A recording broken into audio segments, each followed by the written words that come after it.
Hey guys, നിങ്ങളുടെ സ്വന്തം KT. ഇന്ന് നമ്മൾ സംസാരിക്കാൻ പോകുന്നത് ഒരുപാട് നാൾ ആഗ്രഹിച്ച് കാത്തിരുന്ന് കിട്ടിയ മമ്മൂക്ക മോഹൻലാൽ പടം പേട്രിയറ്റിനെ കുറിച്ചാണ്. ഇത് ഡയറക്റ്റ് ചെയ്തിരിക്കുന്നതും എഡിറ്റ് ചെയ്തിരിക്കുന്നതും റൈറ്റ് ചെയ്തിരിക്കുന്നതും മഹേഷ് നാരായണാണ്. സുഷിൻ ശ്യാമാണ് ഇതിൻ്റെ മ്യൂസിക്. ഈ പടം കണ്ടപ്പോൾ എൻ്റെ മനസ്സിലൂടെ പോയ കുറച്ച് കാര്യങ്ങൾ ഞാനിവിടെ പറയാം. അതിൽ കുറച്ച് പോസിറ്റീവ് ഉണ്ട്, കുറച്ച് നെഗറ്റീവ് ഉണ്ട്. നമുക്ക് പോസിറ്റീവ് തുടങ്ങാം. എനിക്ക് ഭയങ്കരമായിട്ട് ഇഷ്ടപ്പെട്ട ഫസ്റ്റ് പോയിന്റ് ഈ പടത്തിലെ കളർ ഗ്രേഡിംഗ് ആണ്. മോനെ സെറ്റപ്പ് സാധനം. സ്റ്റാൻഡേർഡ് ഇതാണെങ്കിൽ അവർ സ്റ്റാൻഡേർഡിൽ തന്നെ കൊണ്ട് മുട്ടിച്ച് അമ്മാതിരി കളർ ഗ്രേഡിങ്. ചില മമ്മൂക്കയുടെ ഷോട്ടുകളുണ്ട്, കുറച്ച് ഒരു ചെറിയ ബ്ലൂ ടിൻ്റ് ഉള്ളത്. ഓ എൻ്റെ പൊന്നോ, ഇവിടെ എന്ത് രസമാണെന്നറിയോ ആ ഷോട്ട് കാണാൻ. ലൈക്ക് ഒരു ചെറിയ മൂടി ടച്ചാണ്. എനിക്ക് ഭയങ്കരമായിട്ട് ഇഷ്ടപ്പെട്ടു. കളർ ഗ്രേഡിങ് കൊണ്ടുവരാൻ അവരെത്തിച്ച ലൈറ്റ് സെറ്റപ്പ് എല്ലാം ആ മൂടി ടോണാണ് ഈ പടത്തിനെ എലിവേറ്റ് ചെയ്യണം. If I have to give a point, it will be 9/10. 2. രണ്ടാമത്തത്, ഈ പടത്തിലൂടെ അവർ പുഷ് ചെയ്യുന്ന ഒരു സോഷ്യൽ മെസ്സേജ് ഉണ്ട്. അതെനിക്ക് ശരിക്കും ഇഷ്ടപ്പെട്ടു. കാരണം അത് നമുക്ക് പറഞ്ഞ് പെട്ടെന്ന് മനസ്സിലാക്കി കൊടുക്കാൻ പറ്റാത്തൊരു സംഭവമാണ്.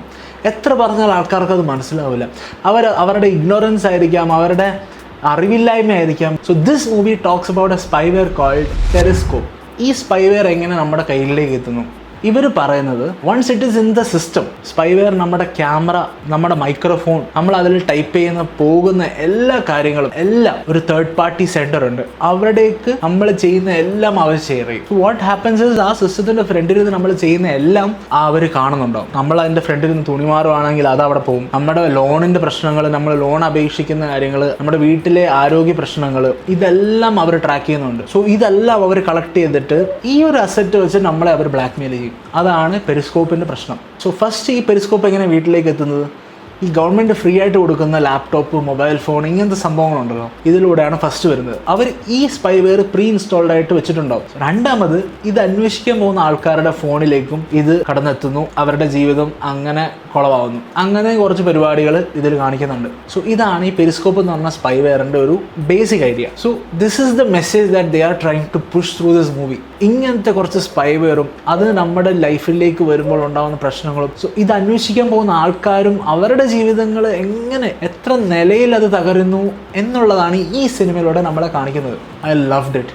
മൂന്നാമത്തെ പോയിന്റ്, ഒരു ഷോട്ട് ഉണ്ട്. It's A continuous shot. It happens inside the car. Second ഹാഫിൽ മമ്മൂക്ക, മോഹൻലാൽ, കുഞ്ചാക്കോ ബോബനും കൂടെ ഒരു കാറിൽ പോകുന്ന ഷോട്ട് നമ്മൾ ട്രെയിലറിൽ കണ്ടിട്ടുള്ള, ഇന്ന് മറിഞ്ഞിടുന്ന വീഡിയോ ഒരു ഷോട്ട് ഉണ്ട്. അതൊക്കെ എത്തുന്നതിന് മുമ്പായിട്ട് അവരുടെ ഈ ഒരു കോൺവെർസേഷൻ കവർ ചെയ്യുന്നത് ഒരൊറ്റ ക്യാമറ ആംഗിൾ ഇങ്ങനെ മാറി മാറി അകത്തോടെ കയറി മേളിലൂടെ പോയി. എനിക്ക് ഭയങ്കരമായിട്ട് ഇഷ്ടപ്പെട്ടു. അത് വേറൊന്നും കൊണ്ടല്ല, ഭയങ്കര ക്ലീൻ ആണ്. അവിടെ എനിക്ക് എടുത്തു പറയേണ്ടത് ആ സമയത്ത് അവരുടെ ലൈറ്റിങ്ങും കളർ ഗ്രേഡിങ്ങും അവിടെ എനിക്ക് ഇഷ്ടപ്പെട്ടു. കാരണം അത് നോർമൽ നമ്മൾ കാറിനകത്തിരുന്ന് എടുക്കുന്ന ഷോട്ടുകൾ കാണുമ്പോൾ ഉള്ള ഭംഗിയല്ല, ഇവരതൊരു പ്രത്യേക സ്റ്റേജിലാണ് ഇത് ചെയ്യുന്നത്. അപ്പോൾ അങ്ങനെ ഒരു സംഭവം ചെയ്യുന്നതുകൊണ്ട് അവർക്ക് പ്രോപ്പറായിട്ട് ലൈറ്റ് ഡെഫിനേഷൻ കൊടുക്കാൻ പറ്റും. എസ്പെഷ്യലി മോഹൻലാലിൻ്റെ മുഖത്തോട്ടൊക്കെ ആ ക്യാമറ വരുമ്പോൾ നമുക്ക് ആ ഒരു എന്താ അറിയില്ല, ഒരു പ്രത്യേക ഡെഫിനേഷൻ ഉണ്ട് ആ ക്യാരക്ടറിന്. ആ ക്വാളിറ്റി കീപ്പ് ചെയ്തുകൊണ്ടാണ് അവർ ക്യാമറ ഫുൾ ആ കാറിനകത്തോട് ഇങ്ങനെ കറങ്ങി നടക്കുന്നത്. അത് നന്നായിട്ട് അവർ പുൾ ഓഫ് ചെയ്തിട്ടുണ്ട്.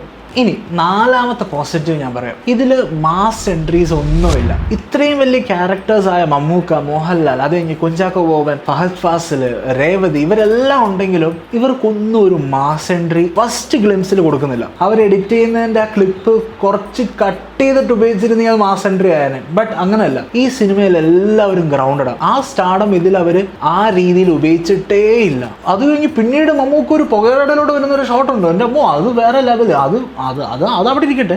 But first glimpse of Mammukka is ഒരു ഗൂഗിൾ മീറ്റാ കഴിഞ്ഞു. ആ മോഹൻലാലിൻ്റെ ഒരു ഷോട്ട് ഉണ്ട്, അതും ഇതേപോലെ ഒരു സിൽ ഔട്ട് വരുന്നു, പെട്ടെന്ന് പുള്ളിക്കാരൻ്റെ മുഖം കാണിക്കുന്നു, അത് അങ്ങനെ പോകുന്നു, അത്രേ ഉള്ളൂ. കുഞ്ചാക്കോബനാണെങ്കിൽ ഒരു സൈഡിലിരിക്കുന്നു, ഒരു ഷോട്ടിൻ്റെ സൈഡിൽ നമുക്ക് കാണാം കുഞ്ചാക്കോബൻ ഇരിക്കുന്നത്. അങ്ങനെയാണ് കുഞ്ചാക്കോബൻ്റെ എൻട്രൻസ്. ഫഹദ് ഫാസിലിൻ്റെ ആണെങ്കിലും അങ്ങനെ തന്നെ, ഒരു ഷോട്ടിൻ്റെ സെക്കൻഡറി ആയിട്ട് വന്നിട്ട് പിന്നെ കട്ട് ടു ദാറ്റ് ഷോട്ട് അവരെത്തി.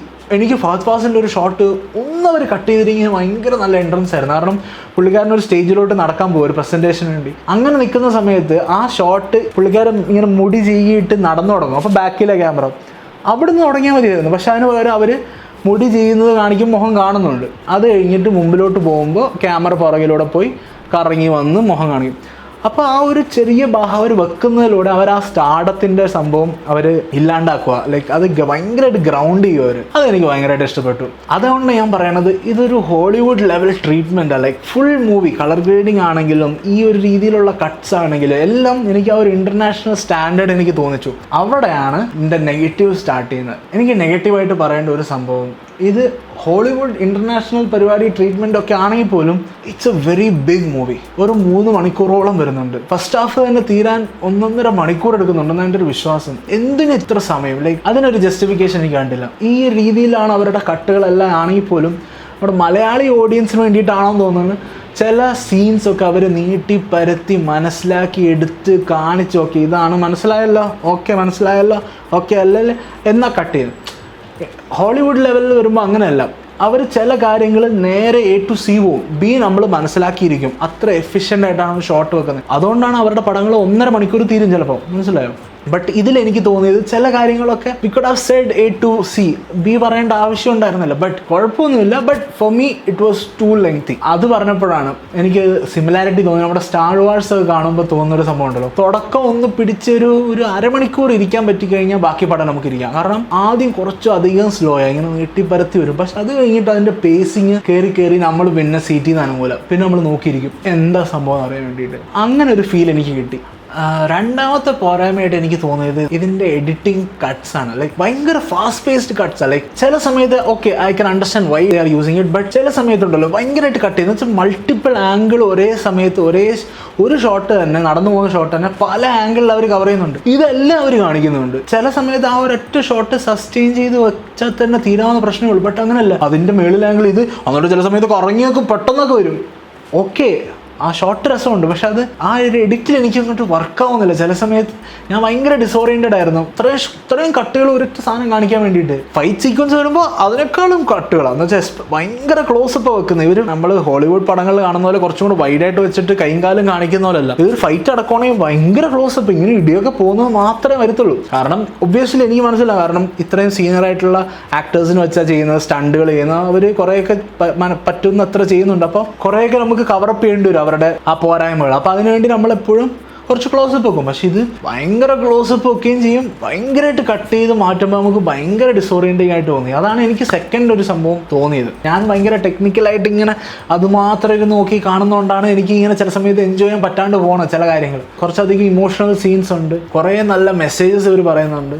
എല്ലാവരും തിയേറ്ററിൽ പോയി കാണുക. ഭയങ്കര നല്ല മേക്കിംഗ് ആണ്. നമുക്ക് മമ്മൂക്കേനെ മോഹൻലാലിനെ നല്ല ഭംഗിയായിട്ട് ഒരേ സ്ക്രീനിൽ കാണാൻ പറ്റും ഒരു സിനിമയിൽ. അപ്പോൾ അത്രേ ഉള്ളൂ. ബൈ.